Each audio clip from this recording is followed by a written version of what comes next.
ជំរាបសួរពុកម៉ែបងប្អូនទាំងអស់គ្នាចាំមកញ៉ាំនំបញ្ចុកមួយខ្ញុំឆ្ងល់ឡើយនេះពួកម៉ាក់ចិត្តដិតមិនដែលឲ្យមេដៃឲ្យអីចុចអីសោះតែខ្ញុំមិនឯងពុកម៉ែបងប្អូនចង់ដឹងឯងខ្ញុំអាណិតប្តីគេអាណិតណាមិនដឹងធ្វើម៉េចនិយាយបើប្តីគេវិញចុចឲ្យមេដៃឡើងសឹកអស់ហើយជួយខមមិនហើយចុះបើពួកម៉ាក់ចិត្តដិតឬក៏មិត្តភ័ក្តិអីចិត្តដិតសង្សារអីពីមុនអញ្ចឹងបែកបាក់គ្នាអីចុចខមមិន share អីឲ្យឲ្យមើលផងមើលហេតុអីក៏ដាច់ចិត្តមេត្តាម្ល៉េះមកញ៉ាំជាមួយខ្ញុំហើយក៏ច្រៀងបទមួយម៉ាត់ទៅអន្លក់នំបញ្ចុកជ័យខ្ញុំមកដល់ហើយអមៀមីញ៉ៃសូមត្រាប្រណីអញ្ជើញភ្លក់តន់ថ្មីមួយចានពី3ដោយមិនត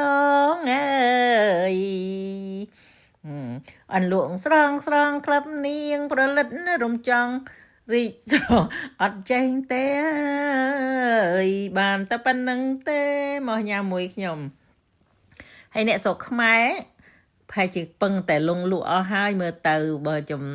ណែកនាងខ្ញុំវិញអង្គុយញ៉ាំនំបញ្ចុកច្រៀងឲ្យពុកម៉ែបងប្អូនស្ដាប់រួមព្រោះសូមអភ័យទោសផងណាច្រៀងលេងទេ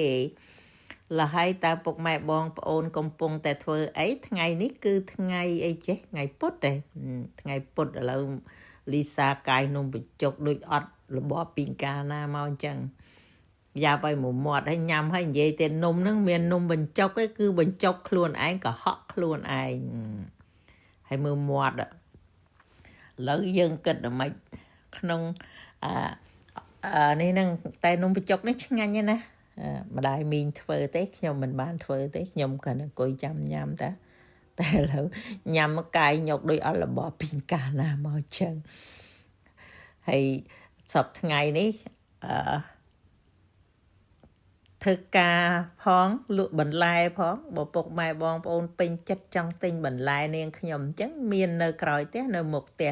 តែឥឡូវមានតែផ្ទីទេអត់មានអីទេមានតែផ្ទីចាមួយបាច់អញ្ចឹង$2អញ្ចឹងឥឡូវធ្លាក់ខ្លួនហើយកាលពីមុនកើតស្ថិនីឥឡូវធ្លាក់ខ្លួនឯងហ្មងអីអត់ធ្លាក់ទេជីវិតភ្លឺរំចង់ហ្មងឥឡូវនំបញ្ចុកនាងខ្ញុំហ្នឹងអើយពឹងបូមយកពុកម៉ែបងប្អូនហើយមកលីសាពឹងអង្គុយបូមយកអត់មានសល់អីកន្លែងណាទេ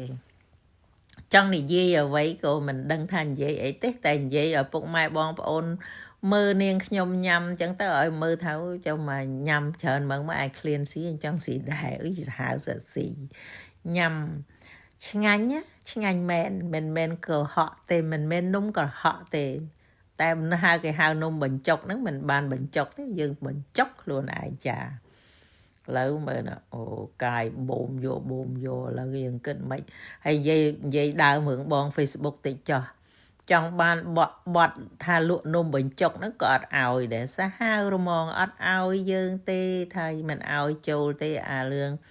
បត់លក់នំបញ្ចុកហ្នឹងខ្ញុំចង់បានបត់ហ្នឹងស្រឡាញ់បត់អាជ័យនំលក់នំបញ្ចុកតែបង Facebook មិនឲ្យចូលទេឥឡូវខ្ញុំញ៉ាំហើយឆ្ងាញ់ណាស់បងប្អូនអើយមើលទៅទំនងទេឥឡូវបើឆ្ងាញ់ពេលលើកចានហត់ហ្មងដាក់គ្រូបចឹងទៅចប់បើណាមើលនឹងថាចំមាត់មួយនឹងធំម្លេះហាអត់មានចប់សោះពុកម៉ែបងប្អូនអើយជួយខមមិនជួយ share ឲ្យផងអូខេចឹងបាយលាសិនហើយចាជួបគ្នាបន្តិចទៀតបាយ